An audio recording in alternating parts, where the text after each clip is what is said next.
Hello everyone and welcome back to Fire Emblem the Sacred Stones. Today we are going to be going to Chapter 20, Darkling Woods, which, good lord, this level is going to be a bit on the long side, and we are going to have to be careful for a couple enemies because, well, you'll all see in a sec. Because, good lord, this level can have some pretty tanky enemies, though there are ways that you can finish this level early. Though, I'm not going to do that. I'm going to play this level normally, as is intended. But yeah. Anyway, now that, I guess Lyon is attempting to go and resurrect the Demon King now, since he does have the Demon King soul in him, and he just needs to go into Darkling Woods in order to restore him. But yeah. And originally, the Demon King was also defeated by the Sacred Stones, because I believe those ended up trapping his soul. But since enough of them have been destroyed, and due to Lyon doing his dark research and everything beforehand, that's how the Demon King's soul was able to be restored. But yeah. This level, it's fine in all honesty. It's perfectly fine for being one final level to go through. But yeah, well, before the actual end game, because good lord, the end game is gonna be either pretty annoying due to the amount of necro dragons, or pretty simple. We'll see. Yeah, I'd argue that this is the point in the game whenever Sacred Stones gets a little tough. Kinda. You can get blindsided more. That's the reason why. To be fair, you can argue that Chapter 19 is when Sacred Stones was finally getting tough, but you all saw how that went. Yeah, but anyway, here is Lyon doing his stuff, like trying to get into the stinking shrine. Anyway, and now we're going to see another character here, Morva. We're not going to see him for long, though. But yeah. And honestly, trying to think of anything else to bring up. I'm trying to bring up, well, think of anything else for this level, but as like final chapter before like the penultimate level goes, this one is fine. Though at least we'll finally be able to take down Reeve, which that'll be nice because gosh dang it, I hate Reeve. Oh man. Yeah. It's sad that you can't really, you can defeat him in the previous level, and I wish that when you defeated him, he would just stay dead, unlike a lot of the other bosses in this game. But I think he's the only, well, okay, and Lyon, obviously, but Lyon has better reasons than stinking Reeve. Reeve is just a guy. Lyon's body's being possessed by a demon right now. Or the king of all demons. So, yeah. Meanwhile, Reeve, we just kind of messed him up. Though I understand why they have him fall back. It's so that way his sprite, well, he'll still show up for this level regardless of anything. Even if you don't kill him and all that stuff. And the whole reward for taking him out in the previous level is to get access to Aura, which I always found a weird spell for him to have.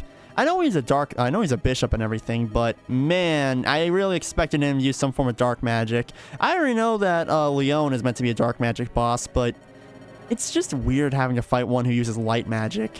You know what I mean? To be fair, there have been a few bosses in the past, like in other Fire Emblem games, that use light magic and all that stuff because they were bishops, but I don't know. It's just odd to me that Reeve, of all characters, uses light magic. Man. Yeah. But also, Morva is actually Myr's father, and unfortunately for Myr, bad stuff is going to happen to Morva right now. We never actually see what happens to him. Like, we don't see the process of what happens, but we do see the end result, and the end result isn't good. Yeah. No, I know it sounds like I'm spoiling something here, but to be fair, this is gonna show up anyway. We might as well bring that up now. And this is just like a last show of power for the Demon King, where he's able to take down one Dragon Guardian pretty easily and corrupt him. Which is funny because the Demon King is actually one of the easiest final bosses in all of Fire Emblem. But anyway, the woods. Man, place feels a little intense. Well, I know this place has been rumored to be the place where the Demon King died before. I know, but it still feels intense. Yeah, that's kind of the reason, Ephraim. But it is intense. Ephraim? Okay, I'll shut up now, Eirika. Okay, good.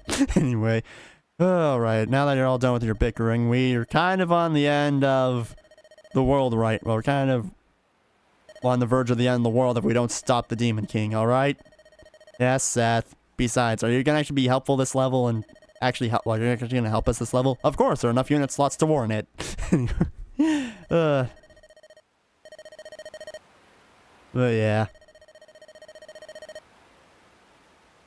Don't know why I just randomly almost dissed Seth there. Seth is actually still fantastic. I mean, he's only had like a couple level ups since I got him, since the start of the game, and he's still been holding up really well.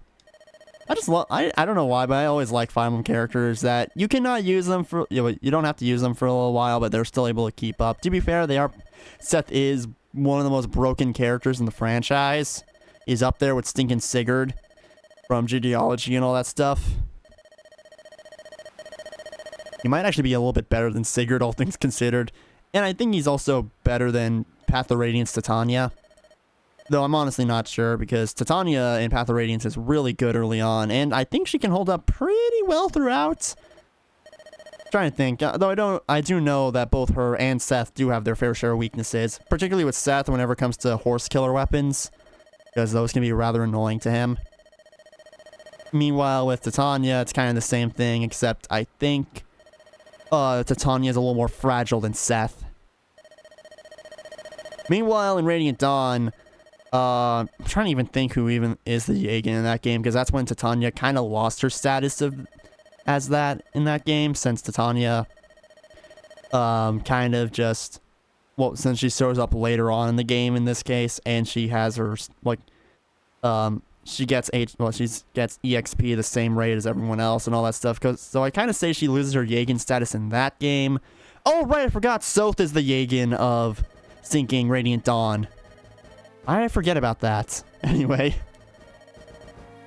I also find it stinging hilarious how if you actually do use Soth in Path of Radiance and get him up to level 20 and everything and get his stats capped, it caps Soth getting transfer bonuses over into Radiant Dawn actually makes him worse, which is stinking funny to me. Or like, yeah, good job for making this really cruddy unit in Path of Radiance getting him to level 20 and everything, getting him to cap some of his stats. Too bad that was all wasted, because now you just made your Soth and Radiant Dawn even worse anyway. Man. To be fair, from what I know, Ike with those bonuses becomes completely, well, makes him even more broken. Because Radiant Dawn Ike is insane. But yeah, to be fair, a lot of the Stinging Grail mercenaries in Radiant Dawn are fantastic. I think the first three that come to mind are Ike, Titania, and Shinon. Anyway, time for my battle prep. Alright, let's do this thing. So, we're on the final stretch now, and this level is actually pretty darn big. Compared to a lot of the other levels we've done before, this one might be like top 5 largest maps in this game. That's my thought on it anyway. So my plan for this one is to try and just split my forces into 2 groups. The flying group and the ground group. So ground group, their whole mission is to deal with all the enemies up top there. And I should probably turn off my Tethys' animations, since there's not really much of a point in showing this over and over again, and it'll help speed things up. So, one sec. Okay, there we go. So now let's go ahead and move Gilliam up. Yeah, I'll keep the Javelin on him.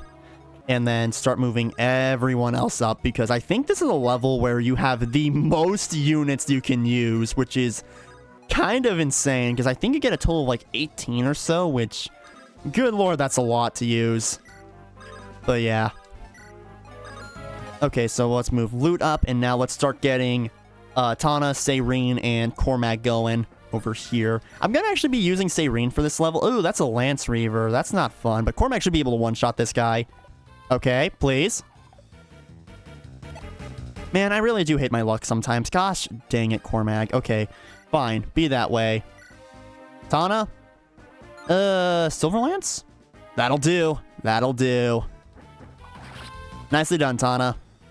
Oh, that's right. I forgot. This is also the level where if you didn't see them beforehand, if you did the tower beforehand, you'd already recognize some of these units. But as for the campaign and everything like that, this is the first main chapter where you actually get to see some of the promoted monsters. Which, it's kind of weird knowing that this and the next level are the only ones that they show up in. Outside of the tower and outside of the training areas. But yeah. And Sabrina actually got a really nice level there. Awesome. But yeah, this is the first time you actually get to see them, and they're not really difficult to deal with. They're basically the same, but just with like the same as their base versions, except with slightly higher stats. I say slightly because this is Sacred Stones. A lot of enemies in this game have low stats that are not bosses. Yeah. Alright, Reeve, please shut up now. I understand you exist here and everything, and that you somehow survived Ephraim annihilating you in the last level. But this time, you're not going to be so lucky, you little jerk. Anyway, I really don't care for Reeve. He's one of, like, the... I don't even know what archetype he even falls under, because he's definitely not a Garnet archetype, because that goes for Lyon. But he's just one of those characters that just exists to me. Compared to a lot of the other villains in this game, which are really good, Reeve is just one of those where he should not have lasted as long as he did. Preferably, I would have liked it if Valter survived a little longer and was at this point in the game. That would have made a bit more sense to me than just beeping Reeve. I don't know. If I reworked things, I would have made it so you'd fight Valter in this level instead of Reeve. But that's just me.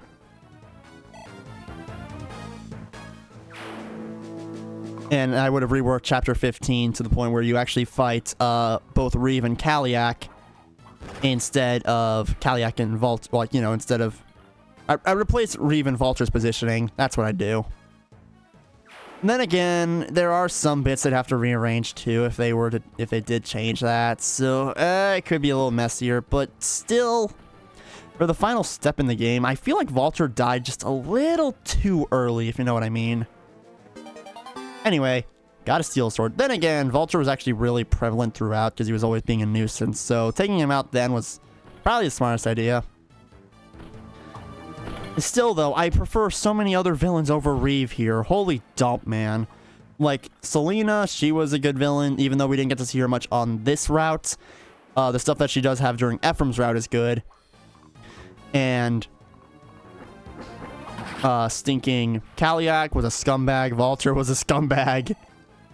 Trying to think. But then there's Andressel joined us. Meanwhile, Reeve is just... he exists to me. He doesn't have nearly as much character to me as Valter and Kaliak. I'm trying to remember who the... oh, right. And Glenn died off screen, which was unfortunate. But yeah. Even then, Glenn had way more character than Reeve did. Just, man. Because out of every villain in this game, Reeve is literally the most generic mwahaha villain ever.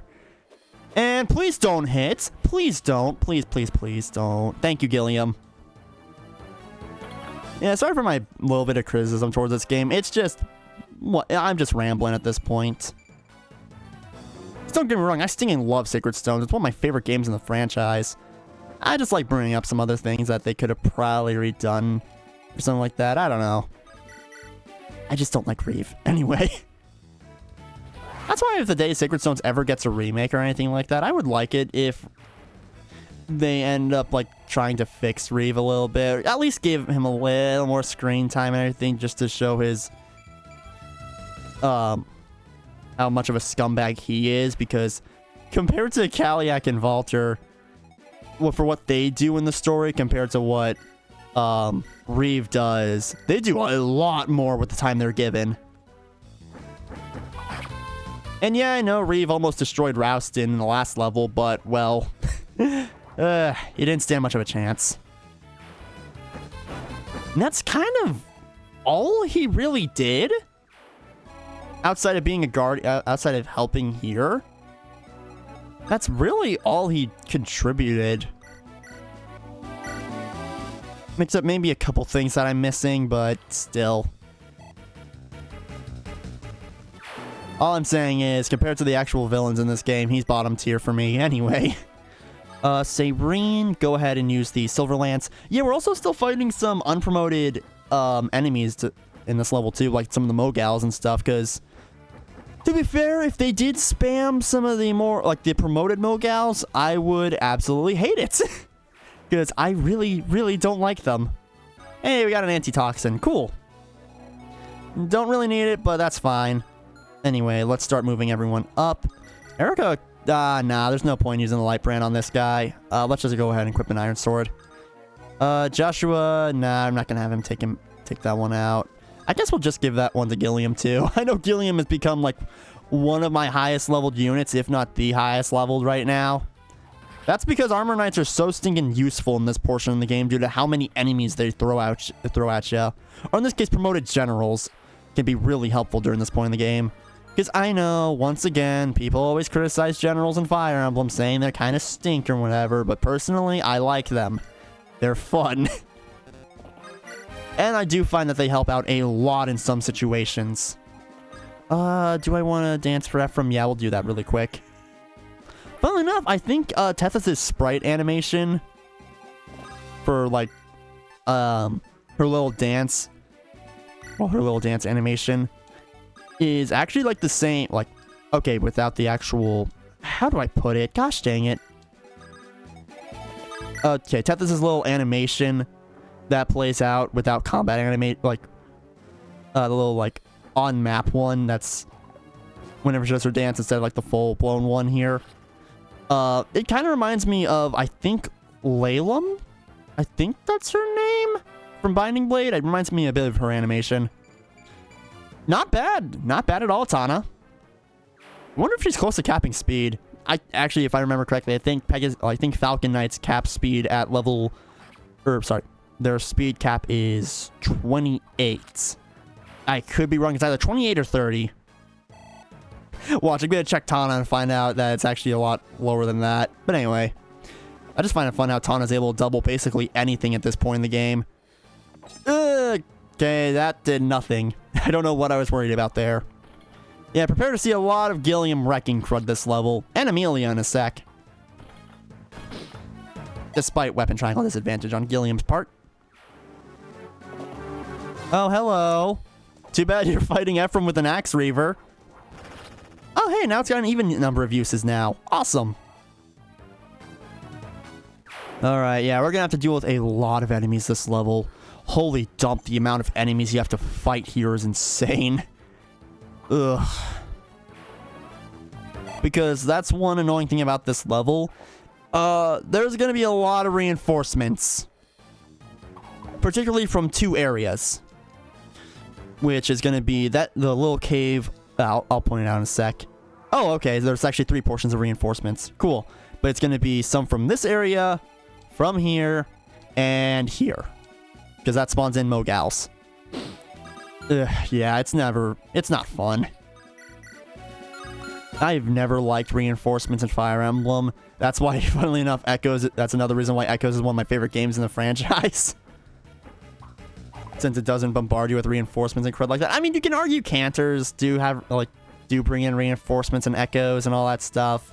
And Cantors do take a little while to kill due to the reinforcements. But then again, I just like fighting them anyway because, you know, all the grinding. Except for that one swamp level.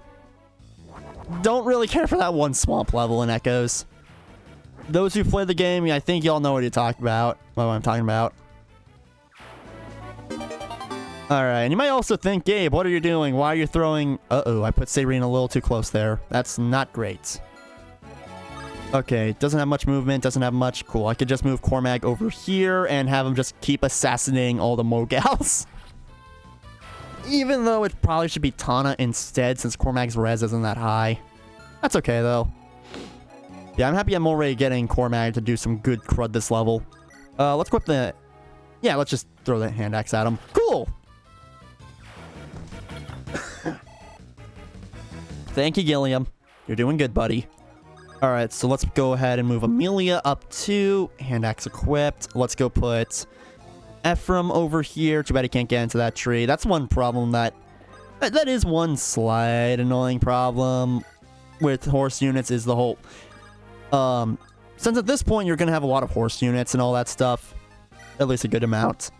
It makes this level a little harder to traverse due to the high amount of stinking trees here. So it makes it so your cavalry take even longer to get going. Ugh, just another flaw with this level.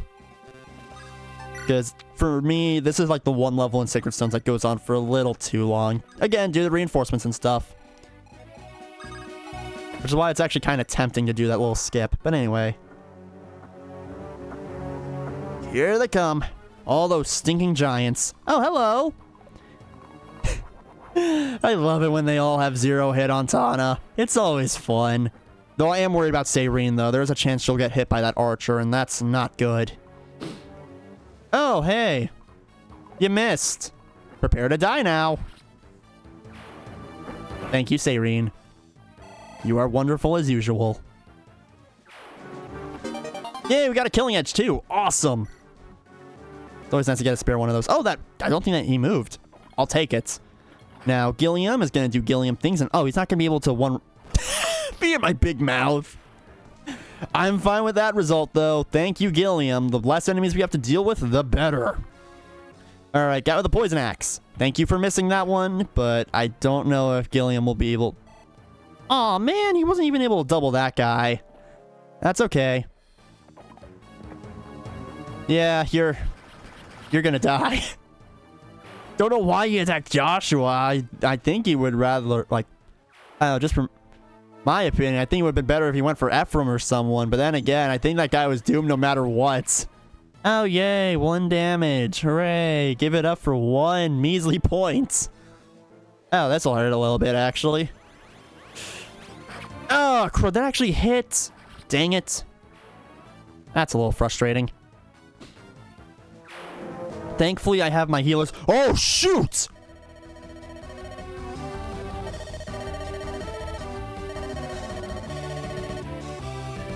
Don't crit. Don't crit. Thank you for not critting. Not good. That did too much. I'm going to have Cormac pull back. Thankfully, he did weaken up Reeve a lot there. So good job, Cormac. I need you to pull back, though. And oh, hey, this won't... Thank you for missing. Yeah, I need Cormac to pull back.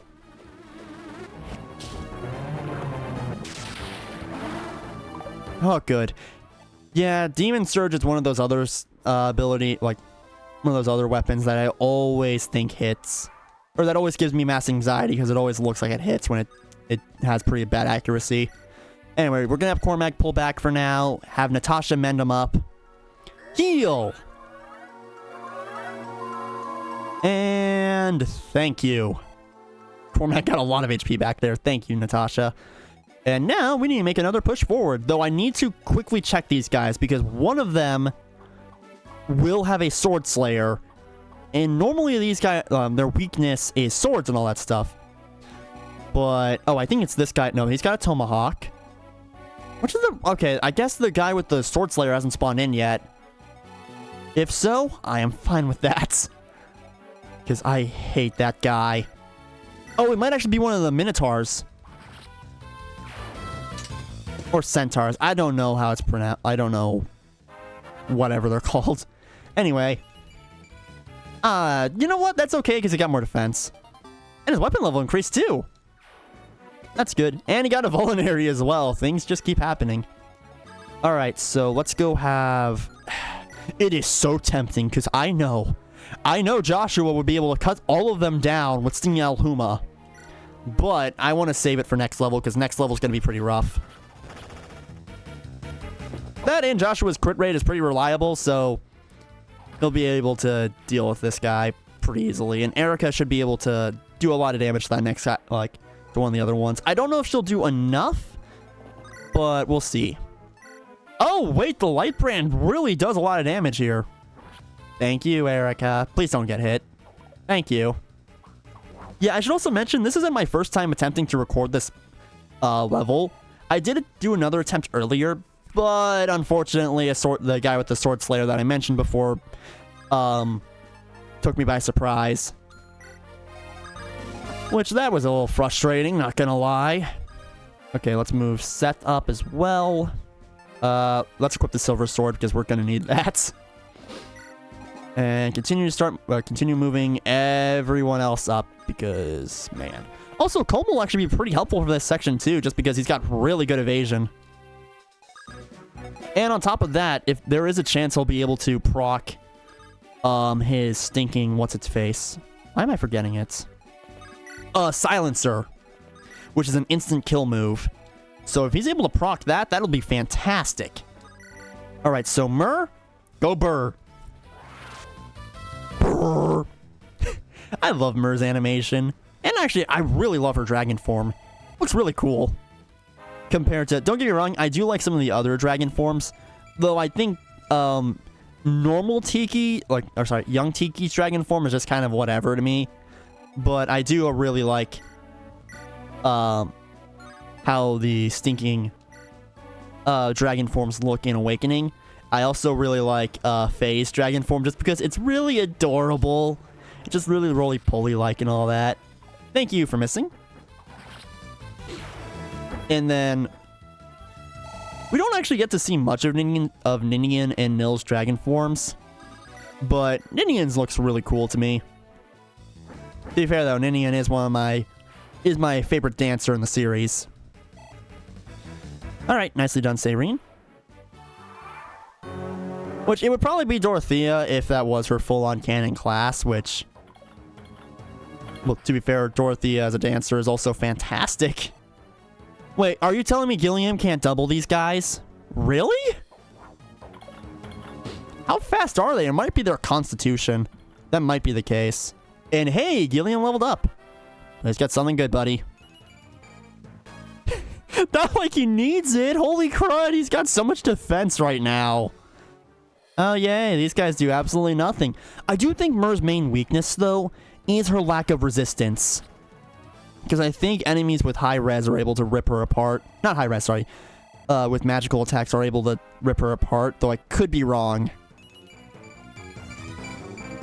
Okay, thank you, Myrrh. That was a really good level up. Might also be low speed as well. Well, to be fair, Myrrh's actually a character who has a bunch of weaknesses due to certain reasons. To be fair, though, her growths are insane, but again, she is very limited to her Dragon Stone. Since whenever that breaks, she's unable to help out anymore. And just becomes a walking target. But to be fair, they did give her Dragon Stone a lot of uses. Because I think it has, it might be the weapon with the highest uses in the game at a whopping 50. Because I know iron weapons only have, 46 uses. Uh-oh, great. Here comes the mogalls. Man, I was kind of hoping that would hit so that I could just say a little, dink. Anyway, that would have done no damage. Oh, that's right. There's also reinforcements that come up here as well. I don't like this level. All right. Nicely done, Sayreen. I will say, though, I really do love the look of this level. It looks really nice. Okay, nice. She got more attack. I'll take it. Wait. Is she actually getting closer to overtaking... Oh, yeah, she's actually getting closer to tying with Tana in strength. Nice. And whoosh. Brrr. I will also say this. Since Tana is fighting... Not Tana, sorry. Myrrh is fighting a lot of promoted units at this point in the game as well. She is able to get level ups like no tomorrow. Look at that. It might be like, Gabe, why is she doing so much damage? Well, her Dragon Stone... Oh, actually, wait. She's actually just a stinging tank. Holy crud, wait. With the Dragon Stone, she has 26 defense. So, right now. So, that means she's actually tied with Gilliam. That is funny. To be fair, never mess with Dragon Forms. Dragon Forms are insane. I mean, remember, whenever Charizard got Charizard X, that was just an insane... Well, that was fantastic for him. Though I know that people prefer Charizard Y due to the Drought ability. Anyway, just my brief little Pokemon thing there. Man, one of these days I need to do another Pokemon game. I need to definitely, talk to Farah about doing another Let's Race eventually, because I really enjoyed the previous one that we did a while back for Let's Go Pikachu, despite some editing flaws and all that stuff, just because it was my first time doing that kind of thing, and I wasn't used to it yet, so I know the next time we do, a Let's Race or something like that, it's going to go a lot better. Alright, nicely done, Laura Shell. And now, let's go have... Loot can do some good damage here. Okay, cool. She'll be able to double this guy. Thank you, Loot. Thank you. And... not bad. But lately, there's actually been a lot of different games I'd love to Let's Play. Oh, wait, she's at 20 magic now. Awesome. But yeah, honestly, I gotta thank Sacred Stones again for helping me get a creative drive back into making videos, since playing this game has been really has been just really fun for me, and that's why it's like my go-to what's one of my go-to Fire Emblem games to replay over and over again, because it's just really fun. Yeah, it might not be the most balanced game ever. It's actually probably like one of the most unbalanced Fire Emblem games ever. But I never minded it, just because I have so much fun with this game. Despite a couple of levels being complete and utter poo. Anyway. Particularly on Ephraim's side. Eirika's side's the one I have the most fun with. Ephraim is whenever some frustration sets in. Alright, Seth. Wreck this guy. You know, I wonder if anyone's done like a whole like... time comparison for how long certain critical animations take. Since I think Paladin has like one of the longest critical animations. And I'm not sure which other ones. Well, I think some of the Dark Tomes would also take a long time. Would take a long time as well. Just because Dark Tome animations take for stinking ever for some reason.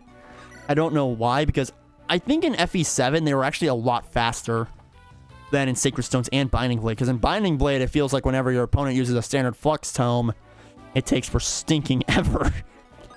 And meanwhile, with FE7, it felt like that speed was increased a little bit to me.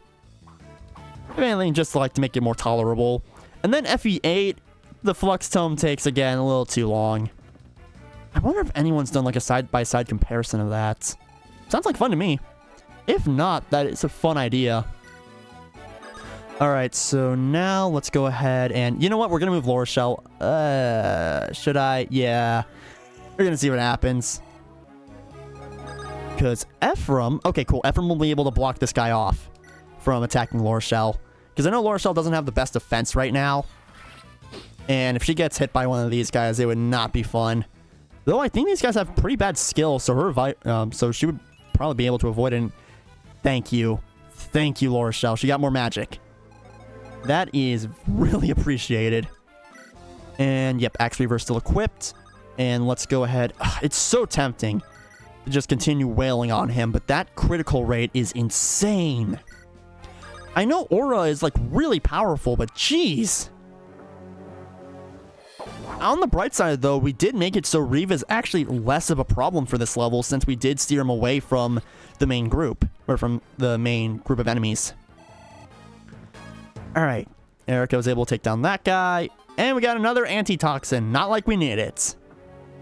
And, you know, I would have been shocked, but this guy has a stinging 0% hit rate on me.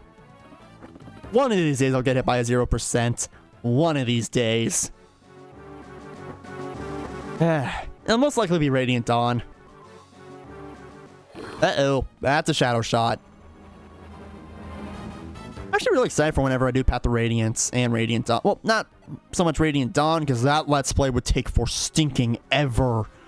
Holy crud, Radiant Dawn is a long game. Mostly because of combat animations and stuff like that. And it being one of the longest Fire Emblem games.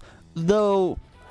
stinking Three Houses actually has it beat out now for the longest Fire Emblem game. Radiant Dawn would still take forever, though, because it took me like 60 or 70 episodes for Three Houses just for one route.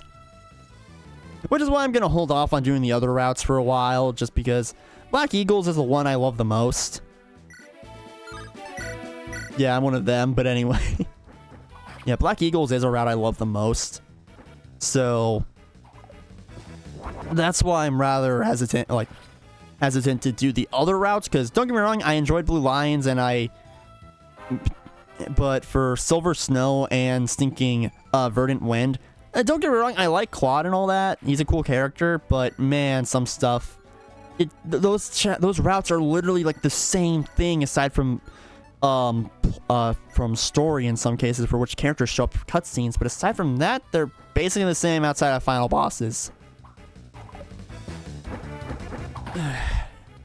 Except I believe Verdant Wind is actually easier than Silver Snow.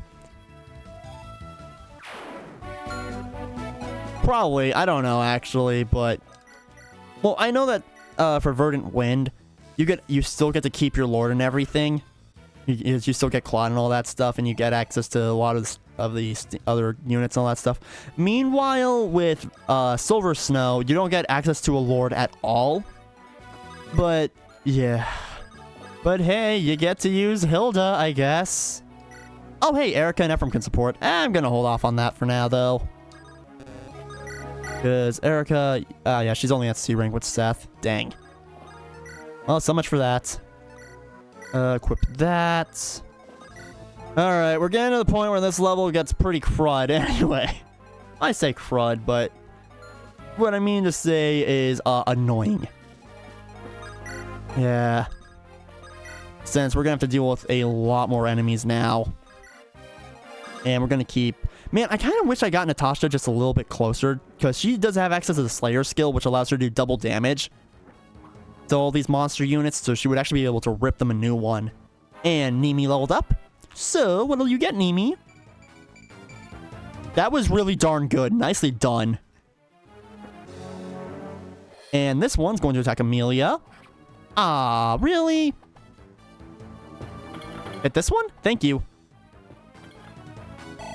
I hate Axe Reavers. Well, to be fair, I hate when my enemies are using a weapon that I can't, like, or have weapon triangle advantage on me and can actually hit me. Alright, yeah, this one can't hit Eirika at all. Eirika has just reached, like, God mode right now. Well, almost, anyway. Because she still has the flaws of being a sword unit. But I'm just happy she turned out really good in this playthrough. Hello. Speaking of which, I can't wait till I can get to Fire Emblem Blazing Sword. That's going to be a really fun Let's Play. That's going to take a while. Since Blazing Sword, while not the longest Fire Emblem game ever, it does take... Look, it is pretty long. Man, I don't know why. I gave him a fresh hand axe and everything, but I'm still expecting Gilliam's hand axe to run out and it'll eventually give me that text. I don't know. It's just weird to me. Anyway. Because I know it's going to break eventually. And oh, yay, another guy with a javelin. These guys can't hit for crud. So everyone, that's where we're going to call it for this episode of Fire Emblem Sacred Stones. Next time, we're going to see if we can finally take down Reeve and also that giant stinking dragon, along with the endless hordes of enemies. Good lord, this level is so dragged out. Anyway, thank you all so much for watching, and have a good day, guys. Bye!